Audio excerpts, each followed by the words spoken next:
What's happening, guys? It's Shane here. So there's a lot of noise going on around the internet. You know, you go to one part of the internet, they say that you shouldn't go into trades because it's really backbreaking work and you don't get paid as well as you could if you went into something else.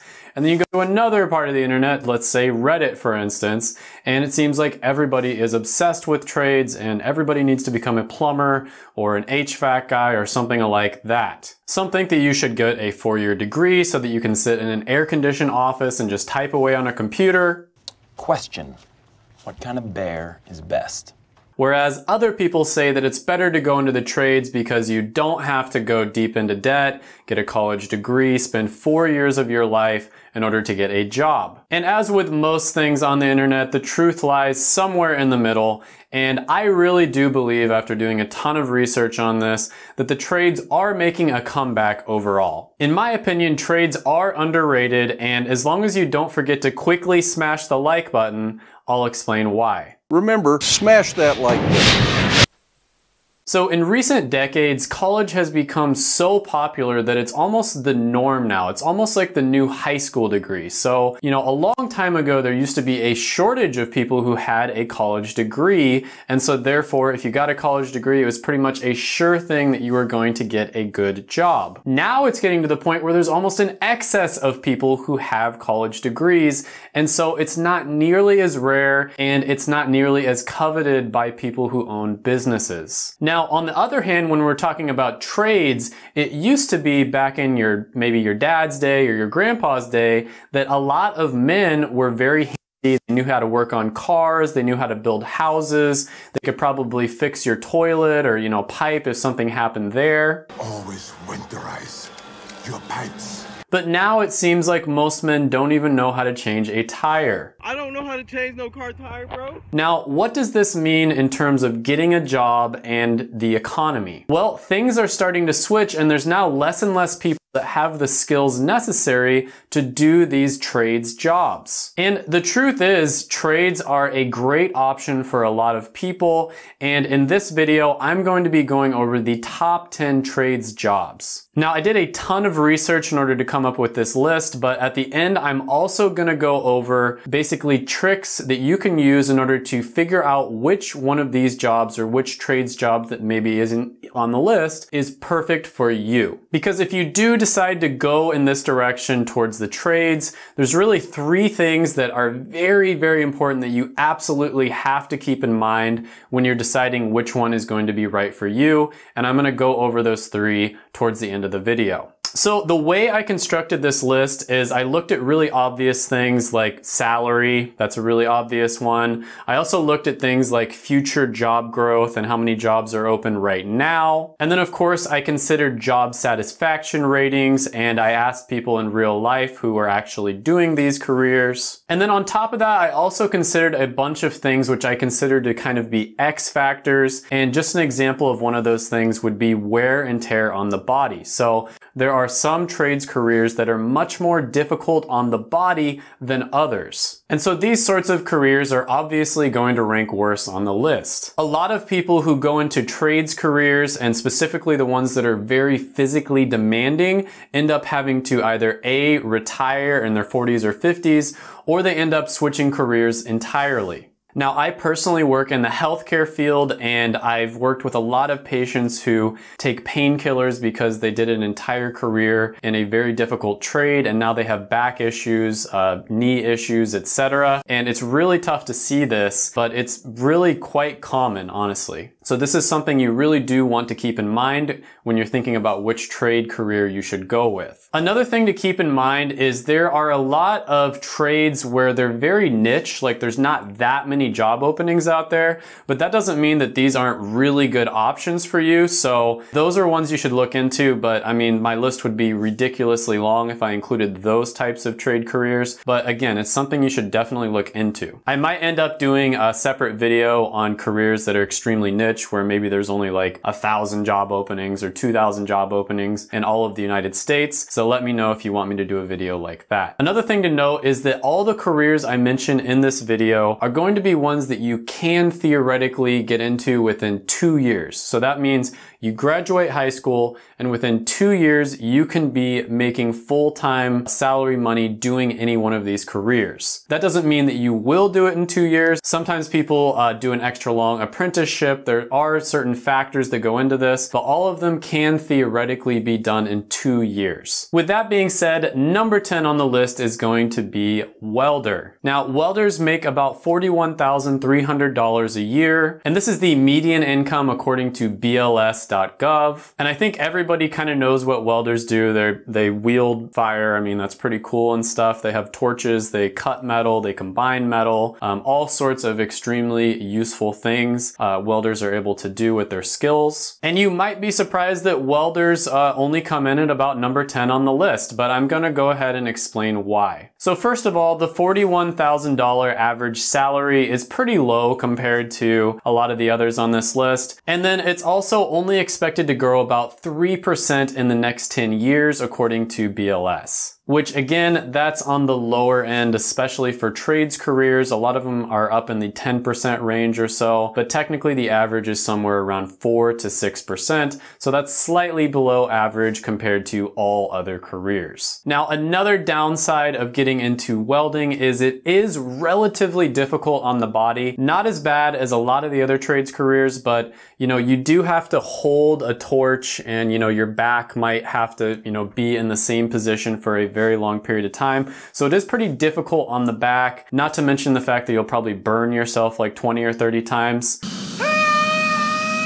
But overall, it is pretty difficult on the body, and so those are the main reasons why it wasn't higher up on the list. But let's talk about some of the pros of welding. First of all, you don't have to be licensed or have an apprenticeship in order to start in welding, which is a huge advantage. That means that theoretically, you could come straight out of high school and start welding right away. And in my opinion, that is kind of the big advantage of getting into a trade.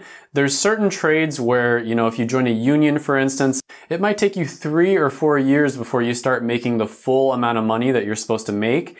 And that's kind of a huge disadvantage for me because you could have just gone to college, gotten a really good degree, and you'd be making a lot more than what you're making in the trades. So if it takes any more than 2 years to me, it's probably not worth it. Now, another thing about welding that is really interesting is the difference between a new welder and a master welder is massive. I mean, there's just a huge difference. There's a very low floor and a very high ceiling in terms of the skill that you can have. So new welders that are just going into it probably aren't going to be making very much money. I mean, it's not going to be anything impressive. However, as you get through your career, if you develop, certain types of skills that a lot of people want to pay for, and you kind of get known in the industry, maybe you have to be a little bit entrepreneurial. You might, buy your own rig, for instance, your own welding rig. You can really start making some good money, easily up into the 6 figures. For instance, underwater welders might, take on a contract that only lasts a few months, but they could potentially make their entire year's salary in just a few months. And underwater welding, as you could probably imagine, takes a lot of skill and it takes many years to get good at. So just because this one comes in at number 10 on the list doesn't mean you shouldn't look at it. I think it's still a really good option, especially if you're the type of person who's a little bit entrepreneurial and you're willing to kind of go where the opportunity is. Now, number 9 on the list is going to be heavy equipment operators. And this is a really good one to get into as well. So as you can imagine from the name heavy equipment operator, these are the people who basically operate the huge machines like cranes or tractors, and they use them to build, buildings or construct roads and all sorts of things like that. Now, heavy equipment operators make about $46,900 a year, which is pretty good. This is still on the lower end out of all the ones on the list, but it's still, not too bad. They're also expected to grow at about a 10% rate in the next 10 years, which is really good. The average is 4 to 6, so that's about double what the average is. And unfortunately, this is one that does require licensure and apprenticeship. These big businesses businesses are not going to let you operate their $1 million machines unless you're really well trained, because you could probably mess something up pretty easily. Now, this is another one that's relatively entrepreneurial, and by that I mean there's certain types of heavy equipment that probably pay a little bit more than others. So from the research that I did, crane operators, especially in particular places, they do tend to get paid more than a lot of the other heavy equipment operators. Wow, you're in good company. And without getting too much into the details, this is one where you really do want to do your research, do your due diligence, and make sure to talk to people who are in the industry now, and that way you can figure out where more of the opportunities are. So for example, you might have a lot more opportunity if you get licensed and learn how to work cranes, although it will probably have its ups and downs. Now, the cons of doing a job like this is it's probably extremely stressful. I mean, one little mistake and you could easily end somebody's life, or you could cause like $1 million worth of damage. So you really have to be on your A game all the time. You have to be locked in, dialed in at all times. Another thing is you do need the licensure and the apprenticeship, like I mentioned before. That takes a lot more time than if you were able to just do it right out of high school. Now, the positive thing about doing the licensure and apprenticeship, which I haven't mentioned yet, but this really applies to all of them, is that, you know, it does take time, it is going to be difficult, but at the same time, that means other people have to do it as well. And so it does act as a barrier to entry to new people coming into the career. And so therefore, when you do it, you do have pretty good job stability after you've gotten it done. Overall, this is still a very solid choice, especially if you do your research and you're a little more entrepreneurial and you're willing to probably go where the opportunity is. Very much like welding, this is a good option. Number 8 on the list is going to be plumber, and I'm sure a lot of you are actually surprised that this one is so high on the list. Surprise! You probably thought it was going to be in the top 3. This is one of the most popular ones to get into. But yeah, I'm going to have to put number 8 as plumber. And I think that everybody knows what they do. They basically install, repair pipes that carry either liquids or gases. Now, plumbers make about $53,900 a year on average, which is pretty dang good. They do require a licensure and an apprenticeship, which means, you know, you got to spend that extra time. But they also have about a 14% projected growth in the next 10 years, which is excellent. That's about 3 times as much as the average. So there's going to be a huge need for plumbers in the next 20, 30 years. Now, plumbing is definitely one of these really solid careers on this list where, you know, maybe you don't have as much upside as a plumber, but there's also a ton of need basically anywhere you go in the United States. So you probably won't have to move to a particular place in order to get a job as a plumber. So if your family is all in one city and you want to stay in that city, this would probably be a really good option for you because you're pretty much bound to be able to find a job, maybe even open your own business, no matter where you go. So the cons of, you know, being a plumber, like I mentioned before, is you do have to get that licensure and the apprenticeship. It can be somewhat difficult on the body. It's not nearly as bad as some of the ones out there. Like I've heard Boilermaker is a really tough one on the body. It's definitely not that bad, but it is somewhat physically taxing. The pros to this career is, of course, the insane future growth of 14%. The fact that you can pretty much get a job anywhere you go. It doesn't really matter where you are. There's going to be opportunities wherever. This is also one of those careers where you do get quite a bit of variation in your schedule. So you might have quite a bit of free time at one part of the day and then you're on call the rest of the day. So that can be nice depending on, you know, what type of person you are. And this is really just one of the most stable types of trades. People's pipes break during the summer, they break during the winter. So you're pretty much going to get work all year around. There's going to be some variability, but a lot of the trades, you know, maybe during the winter, for instance, there's no work whatsoever. And then during the rest of the year, there's quite a bit of work. This one is kind of less seasonal. You're pretty much going to be working all year round. And that means it's more stable, which means you can have a more normal life if you want to. And this is one of those careers where, yeah, sure, technically it says you're only making, you know, 50, 55,000 a year median, but I personally know plumbers that started their own business that are pulling in 6 figures a year. So you can definitely get up to that 6-figure mark if you want to. I'm rich. Number 7 on the list is going to be HVAC technician, and HVAC stands for heating, ventilation, and air conditioning. They're the people who fix your air conditioner in the summer and your heater in the winter. And this one I know quite a bit about because my brother actually is an HVAC guy. He owns his own HVAC business, and so I kind of have an insider's knowledge on this particular one. Now, HVAC technicians make median about $47,600 a year, which is on the lower side on this list, but not too bad. And they're expected to grow about 13% in the next 10 years, which is excellent. Now, the cons of doing HVAC is that it can be somewhat taxing on the body because you're going to be lifting, heavy air conditioners, heavy heater parts. You're also going to be crawling into ventilation systems. So it's somewhat taxing on the body. Again, definitely not as bad as some of the others. I didn't even include some of the worst ones on the list because even if you make $100,000 a year, if you get crippled from it,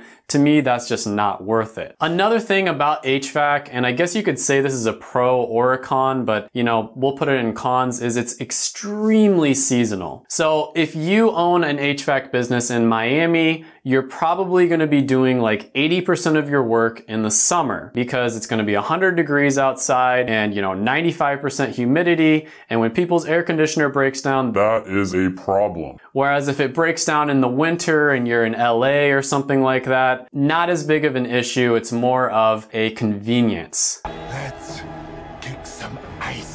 Same goes if you're in a really cold place, like let's say you live in, Minneapolis, Minnesota. If your heater breaks down during the winter, that could potentially be life-threatening. So that is very serious and you're going to be calling an HVAC guy right away. Now, the problem with it being so seasonal, you might think this is a good thing when you first hear it. I mean, you'd be like, oh, you make all your money during one season and then you get to vacation during another part of the season. And that's true, but the really big problem with it being so seasonal is the fact that you have to hire and fire people. So for instance, you might need, 3 or 4 guys during the winter, and then the work kind of dries up during the summer. And now you have to kind of put them all as part-time guys because there's just not enough work to go around. And most of them are probably just going to quit or they're going to find something else. And so for that reason, it can be really difficult to scale your business. And there's also a huge difference in pay depending on where you live. Now, on the pros side of the list, the seasonal nature of the business is really nice because when you're in the off season, you can kind of just do whatever you want. It also doesn't require licensure or apprenticeship, which is amazing because you can pretty much just start right out of high school if you want to. And then of course, it has a really good expected growth rate of about 13%. Next one on the list, number 6 is going to be dental hygienist, and this one is really, really good. And basically what they do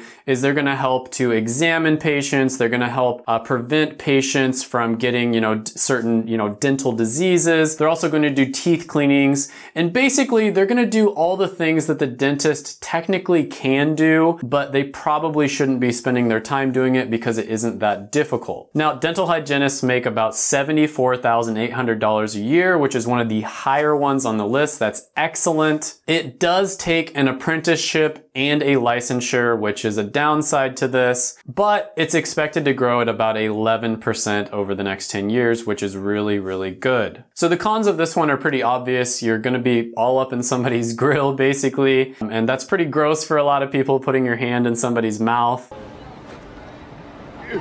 It does require licensure and apprenticeship, and when I was doing my research on this, I found that a lot of schools actually do take 3 years total, and in my opinion, that's like 75% of the way to a normal 4 years bachelor degree, where you could have been making quite a bit more if you just graduated with something else. So out of all the ones on the list, this one probably takes the longest. You can technically do it in 2 years, but doing my research, I found out that a lot of the time it's going to take you 3. Now, another thing about this, and this is kind of me nitpicking, I guess, it could be a pro or a con, but there is something really special, something magical about doing work with your hands. I remember when I used to do construction and I used to do all these projects during high school, I was really happy, even though I was out in 100-degree weather, sweating my butt off, building pathways, for instance. It's very satisfying just doing work with your hands. I don't know if this is just something that's like genetic, you know, going back to the caveman days, but there's something extremely satisfying with building something, using your hands, you know, having to use your muscles a little bit. Whereas with something like dental hygienist, it's more fine motor movement. So I guess this could be a pro or a con, but if you're somebody who's maybe not as strong or you don't really want to do any physical work, this is a really good one. Now, the pros here are, of course, the pays extremely well. It's also growing really fast at 11%. And then another huge thing is this one is a lot less physical than most of the other trades jobs on the list. And that means that you can have a longer career. That means you're going to have less back pain, less leg pain, and all those sorts of things. And just overall, that's really good. Overall, this is a great option depending on what you're interested in. But number 5 on the list is going to be elevator installers and repairers. And this one is pretty obvious what they do. You know, they install elevators, they repair elevators, but there's a lot of different types of jobs. You know, you might do something like renovation, for instance, where you take out an older elevator and then you put in a newer elevator. You might be a guy who's on call. You know, someone gets stuck in an elevator. You're the guy who goes and rescues them in the middle of the night. So there actually is quite a bit of different types of jobs you can do within this career. And I'm extremely grateful to these guys because I did actually get stuck in an elevator one time when I was at a hotel. Me and my girlfriend got stuck, and basically they got me out really quickly. I mean, I think it was within 30 minutes. They got there, they fixed whatever the problem was, and they got us out, you know, in record time. So I was extremely impressed with that. Thank you, thank you, thank you, thank you. So the cons of this one are, of course, you know, if somebody gets stuck in the middle of the night and you're on call, for instance, you got to wake up in the middle of the night, go and repair the freaking elevator. And, you know, that's always something that kind of sucks. It does require an apprenticeship and a licensure, which is going to take quite a while. This is one of the ones where you have the option of going union or non-union, and that's a very complicated subject with all of these. It's kind of different from state to state and from career to career. But I've read that if you do decide to go union, it can take up to 4 years before you start getting paid, you know, the full amount that you would normally get paid. Now, this is one of the ones where you kind of have to be a jack of all trades. You have to know quite a bit about electricity. You have to know quite a bit about the mechanics of how things work. So you really do have to have a lot of skills.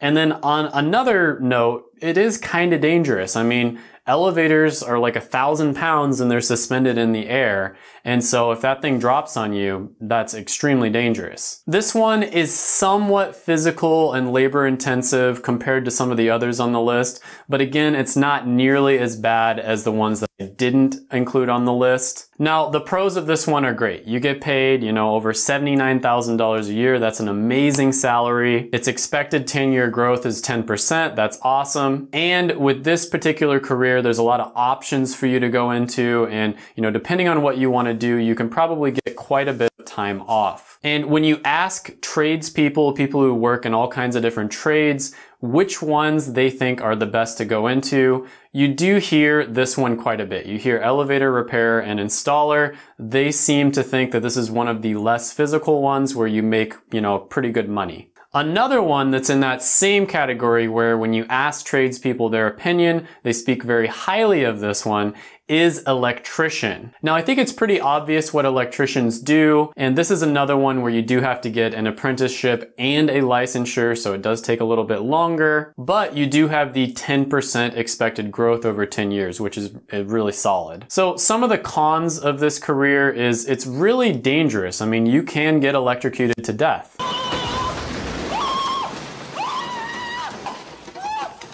So you really have to be on the ball, locked in all day long while you're, you know, on the job. And then another con is you do have to do the licensure and the apprenticeship. Now, the pros to this one is you get paid really well, $55,000 a year. And again, this is another one where if you start your own business, you can make quite a bit more than that. It's got that 10% expected growth, which is excellent. And then a very important point here is it's really not as physically demanding as a lot of the other trades are. And then I guess you could say this is a pro or a con, but this is another one of those careers where there's a high ceiling and a low floor in terms of your knowledge. So entry-level electricians don't know nearly as much as electricians that have been doing it for a very long time. And so as you get better, you become more valuable and you really can make a lot more money depending on your knowledge. Number 3 on the list is going to be geological and petroleum technicians. And basically what they do is they provide support to scientists and engineers when they're exploring and extracting natural resources. And this is actually a common theme that I saw when I was researching a lot of the trades. Trades that are related to natural gas, the oil industry for instance, they tend to pay extremely well. Now there were a lot of really niche careers and that's why I didn't include them on this list because there's just not that many openings available, but there's a lot of careers related to natural gas, the oil industry, that pay extremely well. The downside is you probably have to move to that area. You might even have to, go on an offshore rig or something like that in order to get these sorts of jobs. So the cons of this one is you are somewhat limited what companies that you can work for. You'll probably have to move to the place in order to get a really good job. And then let's say the industry just collapsed for some reason. It's not that obvious that your skills would transfer very easily over into another industry. So you kind of might be left empty-handed. And I guess you could say another con on this one is it only has a 7% expected growth, which is actually above average, but for the ones on this list, it's one of the lower ones. Now, the pros of this one is you don't need a licensure or apprenticeship. You can literally put your boots on right after graduating from high school and go get a job doing a career that's related to this field. And then another thing is you make a really nice salary of over $53,000 a year. And that's honestly extremely solid, especially since you don't have to technically do the licensure or the apprenticeship. So number 2 on the list is going to be sonographer. And if you're not sure what they do, they basically operate special imaging equipment so that they can see inside of the human body, for instance, like an ultrasound, that sort of thing. And sonographers make about $67,000 a year on average, which is just amazing considering you don't have to do a licensure or an apprenticeship. They also have a 14% expected growth, which is one of the highest on the list and is just amazing. And this is another trend that I noticed, not just studying trades careers, but just careers in general. A lot of the ones that are related to health are gonna have very high expected job growth, usually 10% or more. Now, of course, there's exceptions to this, but as a general rule, in healthcare, it seems like we're always short-staffed. We never have enough people to fill the positions. And so that is why I really recommend healthcare quite a bit, because not only is there a lot of jobs available now, but there's going to be a lot of jobs available in 10 years. And if you think about it, no matter what happens, we're always going to need healthcare professionals because unfortunately, people are going to continue to get sick and continue to die. And so there's always going to be a huge need for people who can treat them and can cure them. So the cons of getting into this career, honestly, it's really tough to even find a con. You do have to interact with patients.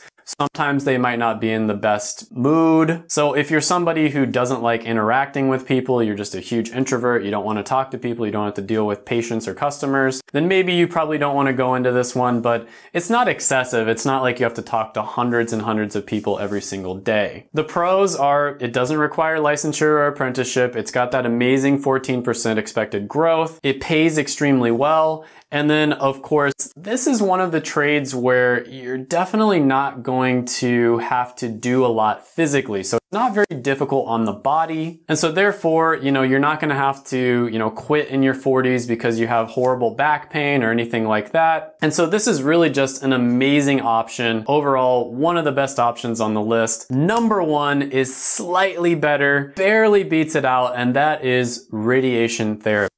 Now, this is one of the toughest mentally to do on the list just because you're going to be treating cancer patients and, other different types of diseases using radiation therapy. So an obvious con on this one is you're going to be around sick people all day long. A lot of them probably aren't going to be in a very good mood. And this is true for all healthcare jobs, honestly, but especially so with a job like this. It's hard to not bring your job home home with you. And so if you're an extremely sensitive or emotional person, you probably don't want to go into a career like this. Now, another con is it does technically require licensure, not an apprenticeship, but it does require licensure. And so that's going to take you a little bit longer. Now, the pros to this one are, first of all, it's the highest paying out of all of them on the list. It pays $82,000 a year, and it also has a 9% average growth, which is really solid. And then another thing to consider is you're going to be doing a job that may not be very fun, but it will probably be extremely fulfilling because you're helping people out. And this is one thing that I think is kind of underrated about the healthcare profession. Yes, it's really difficult. Yes, you're going to have people yelling at you sometimes, but it's extremely fulfilling because you know that you're helping people out. So as always, I'm under promising and I'm over delivering in these videos, and I'm going to go over the 3 most important things that you want to consider if you're thinking about going into a trades career. So the first thing, and this is the most important thing for you to think about, is wear and tear on the body. Now, I know a lot of my audience is extremely young. Some of you might still be in high school. Maybe you're kind of just out of high school in your early 20s. So you might think that, hey, this body that I have right now, I don't ever have any back pain or anything like that. But let me tell you, as somebody who works in the healthcare profession, I have seen tons of patients that come from these trades careers that end up having to take painkillers just to get through the day. This is heartbreaking to see, but please learn from their mistakes and make sure to not go into a trade that is extremely difficult on the body. Now, of course, there's always exceptions to this. Let's say you're a very strong person and you can just do work like that all day long and you won't even be sore, then okay, great. Maybe you can go into it, but overall, you really want to be careful here. You don't want to be 40 years old, 20 years away from retirement, and you have horrible back pain every single day. Now, another thing that I didn't really mention, but I talk about a lot on this channel, is it's extremely important for you to save money, invest money, but it's even more important in the trades because there's always a chance that you throw your back out, you hurt your back, maybe you have a knee injury or something like that, that stops you from being able to do your job. And so for that reason, you need to start investing even earlier. So check out my other videos if you want to see, all about how to do that. I make a ton of videos on that. So that is by far the most important part that you need to consider. The second thing that you want to consider on top of the wear and tear on the body is unions. Now, unions can be in a lot of different other careers, but in the trades specifically, they're very, very important. And it's really gonna differ depending on what state you live in, what area you live in, which trade you're doing. There's tons of differences with all those different things. So an example of this is plumbers and electricians. There's a rule that they can't get laid off while they're doing their apprenticeship, which is really good if you're an apprentice because it's kind of a waste of time for somebody to lay you off and then you get done with your apprenticeship and you don't know what the heck you're doing. Unions will also pay for ridiculously expensive certifications. So let's say you're in welding and you want to learn how to do underwater welding. There's probably a certification for that. So your union will likely pay for that for you. They also get you amazing benefits like holidays, vacations, extra pay, healthcare, retirement accounts, all kinds of different things, annuities. All of these things are really good overall, and they're things that you should look into.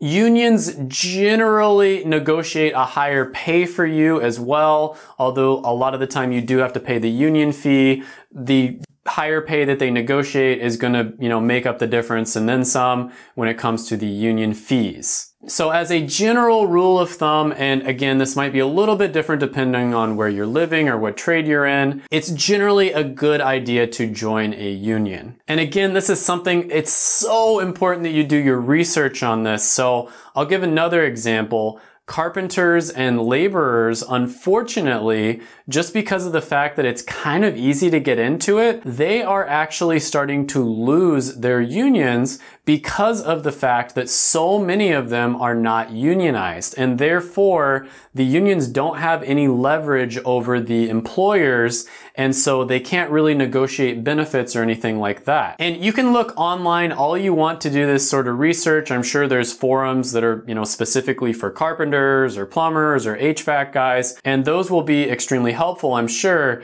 but nothing replaces just picking up the phone and calling people who are currently doing the career right now, or reaching out through your network, or messaging people on LinkedIn, something along those lines. Nothing replaces talking to real people who are doing the career now. Now, after you've considered the first two things, and I really think you should do it in this order, the third thing you want to think about is what are you good at and what are you interested in? So don't just go for the money. You want to go for something that you're really interested in. Like, let's say you're extremely passionate about electricity. It's just something you really enjoy messing with and you think it's just a really cool thing. Maybe you should consider becoming an electrician. The great thing about going into the trades is you can kind of sample different trades pretty easily compared to, you know, getting a college degree. Sometimes you get a 4 or 6 year degree and you don't really know what you're getting yourself into. You kind of do know what you're getting yourself into when it comes to these different trades. You can always go and shadow them, go work with them. You know, it's not that big of a deal for you to just go and see what they're all about, ask them their opinion. And so that is kind of a really positive thing, and it's a huge advantage when it comes to getting into the trades. And again, doing your research beforehand is going to be of paramount importance. You definitely don't want to skip that step. Make sure you do your research, talk to people. You're going to be making a decision that's going to affect the entire rest of your life, so it's worth it for you to put in time now so that you don't have to later. Other than that, check out my videos right here. I made them just for you. Go ahead, smash the like button, hit the subscribe button, ring the little notification bell, and then comment down below any ideas or comments you have on the video. Thank you so much for watching, and bye for now.